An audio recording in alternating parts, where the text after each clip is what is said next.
თბილისში ძიუდოს გრან-პრისთვის მოსამზადებელი სამუშაოები დაიწყო დედაქალაქში სპეციალური ვიზიტით ძიუდოს საერთაშორისო ფედერაციის ექსპერტები ლიზა ალანი და მარიუ კლაუდიო ჩიმიუ ჩამოვიდნენ სამდგენი ვიზიტის ფარგლებში ევროპელი სტუმრები სპორტისა და ახალგაზრდობის საქმეთა სამინისტროში რამდენიმე შეხვედრას გამართავენ. ძიუდოს ექსპერტები ასევე მოინახულებენ თბილისის სპორტის სასახლეს, ძიუდოს აკადემიასა და იმ სასტუმროებს, სადაც გრან-პრის მსვლელობის დროს სპორტსმენები, მწვრთნელები და მსაჯები იცხოვრებენ.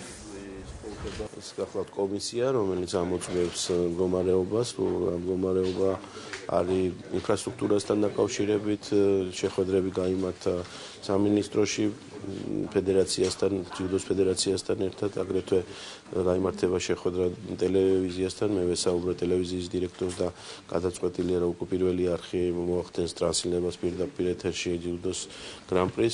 საქართველოს სპორტის სამინისტროსთან ჩვენ ძალიან კარგი ურთიერთობა გაგვაჩნია. ქართულ ძიუდოს დიდი ისტორია აქვს და დარწმუნებული ვარ, რომ თბილისის გრან-პრი უმაღლეს დონეზე ჩატარდება.